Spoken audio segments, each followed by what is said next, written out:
Hi guys, White Witch 110 here. This is a church, obviously, that is exactly like the one that my parents had. I found this one at Value Village when I came here.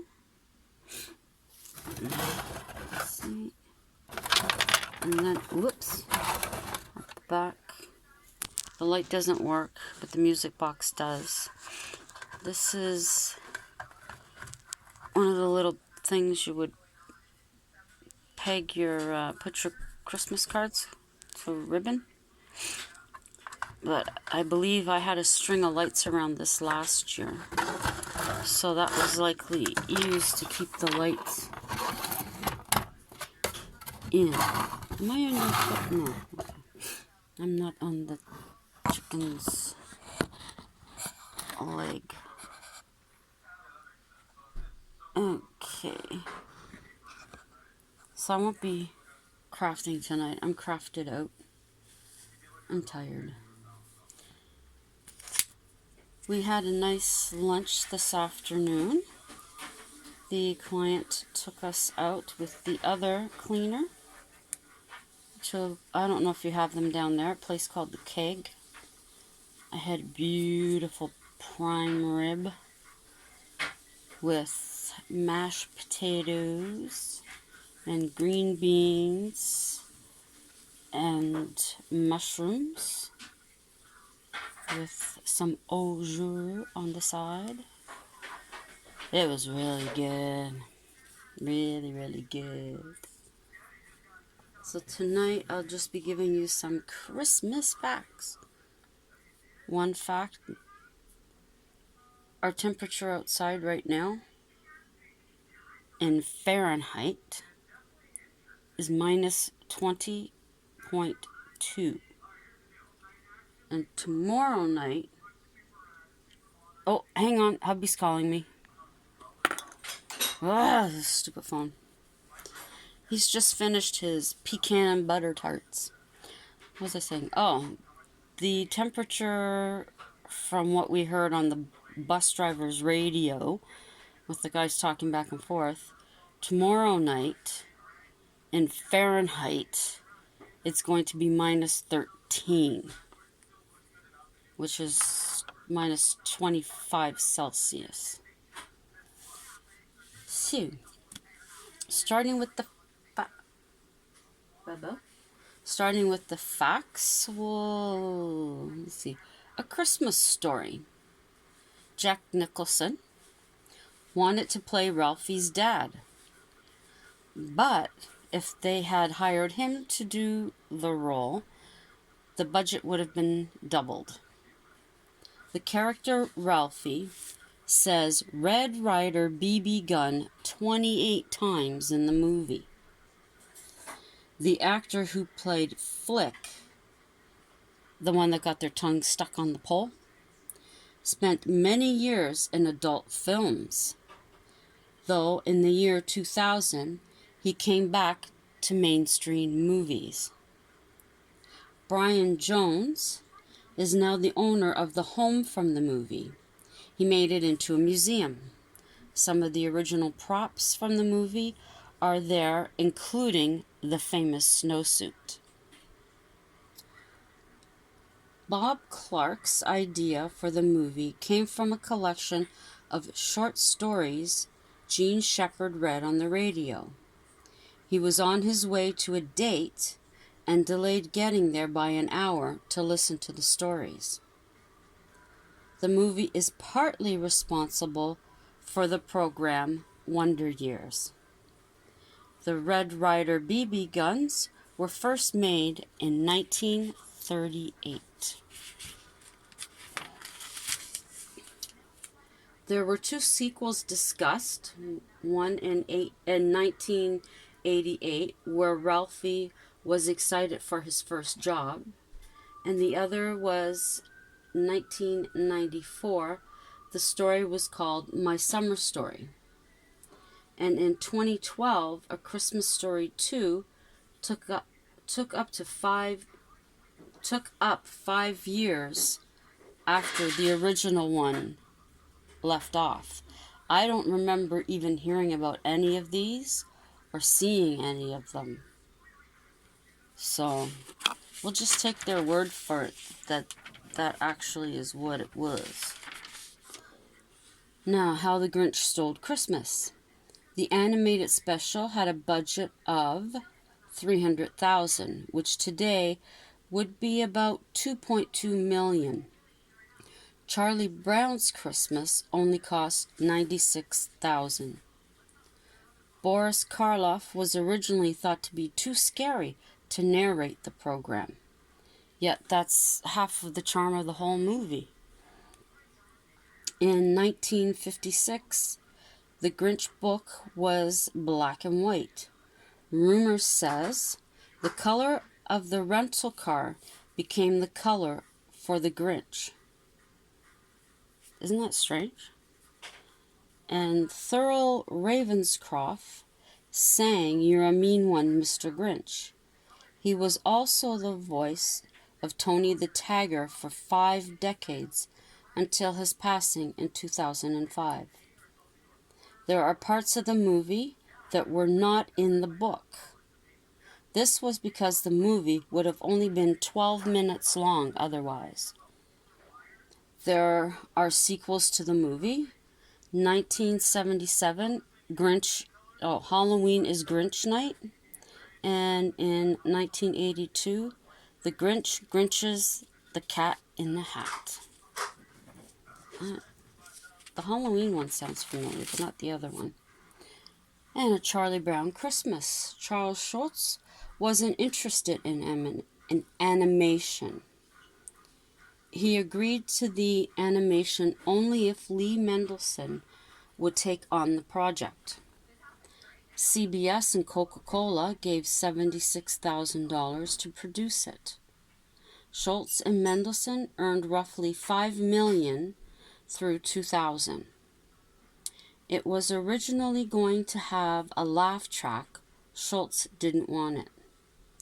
The children reading the parts were untrained, and some were professionals. An animator barked and chuffed into a microphone, then sped it up for Snoopy's voice. Schulz left all the music choices to Mendelson. Charlie Brown's head was a nightmare because it was round. It was hard to show him turning around, and his arms were too short. Snoopy was the easiest figure to draw. Apparently, the branches on the sad Christmas tree are seen in 2 different sizes because 2 animators were not aware of what the other was doing. I never even noticed that. An ad man from Coke came to see the progress and thought it was horrible, almost canceling the program. CBS also disliked the special. Approximately 15 million people tuned in to watch it. Aluminum tree sales dropped after the Christmas special aired. People began opting for real trees again. Isn't that nice? I think that's pretty cool. Pretty cool. Now,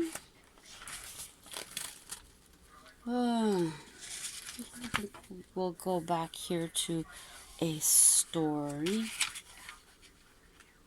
Okay, open up. Open up. Paper's not cooperating. Okay. This story is called Ornament on the Move. Janice had bought an antique glass ornament from a quaint store on a trip in the country. Arriving home, she was anxious to place it on her tree. It would be front and center at the top of the tree among the branches. Days went by, and every evening Janice would sit and admire the beautiful pink bulb with a sleigh stenciled on it. She had been collecting antique ornaments for many years now. A week to the day she bought the ornament, things began to happen. Items were going missing. Not connecting it to the ornament, Janice put it down to the time of year. So many things on her long list still to be done, she paid little attention to where she placed things. Though she had to admit this was growing tiresome. She made a pledge to herself to start paying attention. Christmas was still weeks away, but as it drew nearer, the incidents happened more often. Janice began writing things down only to have those papers go missing too. Sticky notes left on the fridge also disappeared. None of the items reappeared somewhere else in the home. They were gone. Retrieving the last box of Christmas decorations from the attic, Janice heard a noise. Believing it was only a mouse, she continued her business. In the living room, final touches were made to set the mood for a celebration. Standing back to admire her work, she notices the antique ornament has disappeared. She knew she hadn't touched it, 100% sure. No one had been in her home but her. Where could it have gone? Feeling sick to her stomach, Janice searches the house. It seems to have vanished. Late one Saturday evening, Janice looks out her window at the falling snow. A faint light above her garage catches her eye. Believing there are intruders, she grabs a bat and her cell phone. She's ready to call the police. Quietly, she creeps up the stairs. Softly, she pushes the door slowly open, hoping the intruder won't notice. No one is there, but in front of her is a sight, a beautiful sight. A small tree she had had as a child stood decorated by the missing items. Her antique ornament was on the tree as well. Who had done this? Why had they gained entry to her home? And how had they gained entry to her home in this space? It was pretty, though. She didn't have the heart to take it down. Being in the spirit of the season, Janice retrieved some food, blanket, and pillow for her visitor. Maybe this person was on bad times and in need of a place. So far, nothing had actually been stolen, just relocated. She felt no need to call the police. The only thing she took back was the antique ornament. Janice placed it back in its place on the tree. A couple of days later, while wrapping gifts, she took a moment to admire the pink stenciled ornament, but it was gone. Knowing for sure where she would find it, Janice made her way to the room above the garage. Sure enough, there it was. Taking a pen and paper, she expressed the importance of respecting her property, especially since she had chosen not to involve the police in this matter. She took back the ornament to her tree. In the morning, she checked the tree to find it was gone again. Frustrated, she put on her boots and grabbed her coat. Entering the room above the garage is found. Entering the room, the garage is found empty, but there on the tree was the antique ornament. Janice decided to wait for the intruder to return. The hours passed and no one came. Thinking they may have been watching, so she returned to the house. Watching out the kitchen window, Janice sees a light go on. Quickly, she dresses and is back to the room in no time. It's empty, but the tree lights are on. Then slowly, in the quiet, a small figure appears. It is that of a little girl. Cautiously, she steps forward. The spirit doesn't move, but her head turns. Janice inquires as to where she came from. The spirit explains she is attached to the ornament just like her mom. Her father was lost during the war. Without warning, the figure emerges from the shadows. It's the spirit's mother. She explains the ornament is the last item left of her husband's. She is happy someone like me, or someone like her, has bought it. They mean no harm. The food she has left, they gave to a man on a street corner. Janice invites them to stay in her home. They'll be safe there, and so much more warmer, if that mattered to a spirit. Taking the ornament from the tree, both spirits follow. In the morning, the ornament is still there, and sitting by the tree are the spirits, smiling radiantly and feeling content. During the gathering days later, her guests could not help but mention how loved they had felt since entering her home. Janice turned and smiled toward her invisible guests, who had become friends.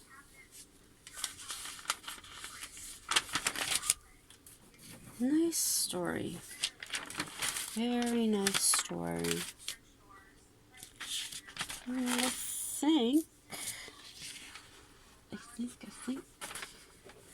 think that'll be it for tonight. What's this one? Me?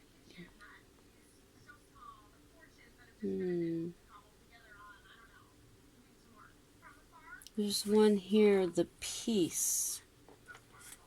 Smoke makes its way up the chimney. Flames snap and crackle as they reach.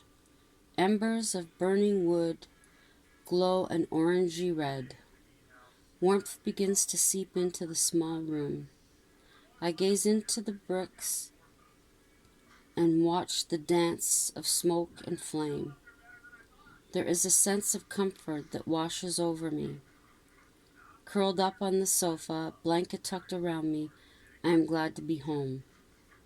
The familiar sound lulls me to sleep. My eyes slowly close. I feel the heat on my face. The surrounding bricks are scorched from the many fires before. Generations have sat where I am looking into the orange and white. They felt this comfort on a cold winter night. I see shapes emerge the more I stare. Alone in this room, there is nothing romantic, just a beauty to enjoy and make peace within. The sound of cracking wood fills the room. By the light of a small lamp, I settle in to read my book. I close my door to the outside world. When I'm in the mountains in the evening, a small bonfire keeps me warm. The aroma of nature surrounds me, and I could not be happier. The sound of a stream rushing to a river. I imagine its crystal clear force enjoying the ride downhill. The twigs make a gentle crackle when being consumed. The orange is deeper and the yellow rich. Night air quickly sends the smoke away.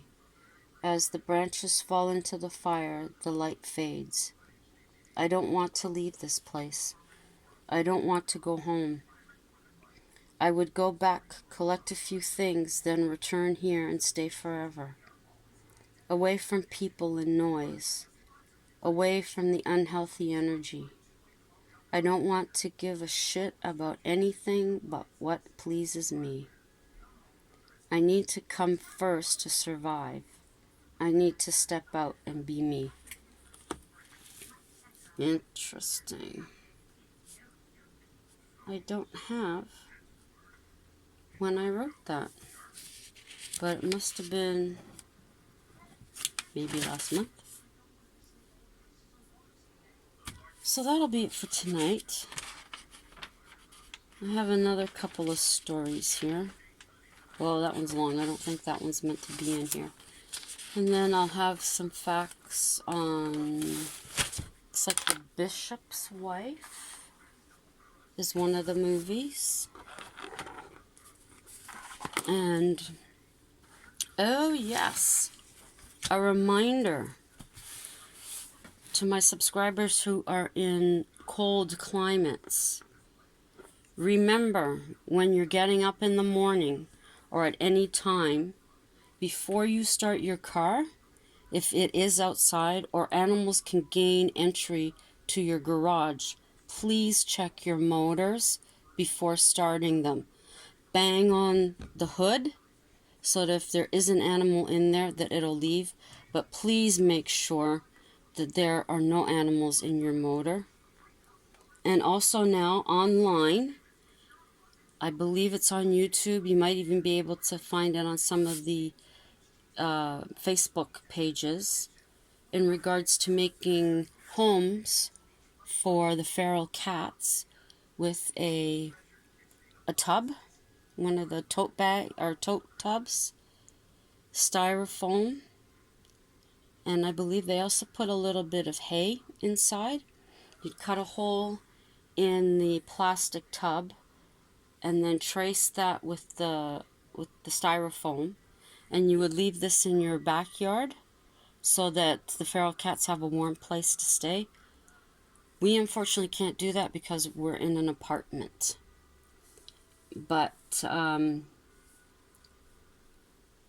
definitely, if you do have a backyard, that would be great. Like I said, you can probably, if you look up feral cat homes for winter, you'll likely be able to see how to make it. And again, please check your motor before you rev up for any animals that could be in there trying to get warm.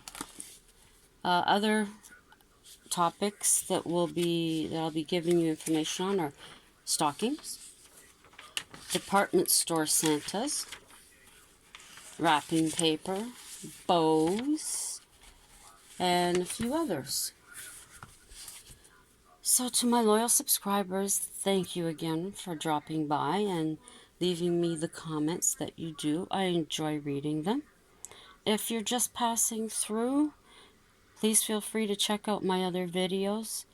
If there's any of them that you like, including this one, please consider a thumbs up and leave a comment. As I say, I do get back to you. And also subscribe if you feel to, and hit the notification bell so you'll know when I upload. So this witch is exhausted. I don't think it'll be too long before I'll be going to beddy buys. So everyone have a I've been so mixed up on my days this week. Today's Wednesday. So everybody have a terrific Thursday. Just a step closer to Friday. Yay. And I'll be talking to you tomorrow night. So stay safe, stay warm. Definitely. I know I will be. And ciao for now. Love you all.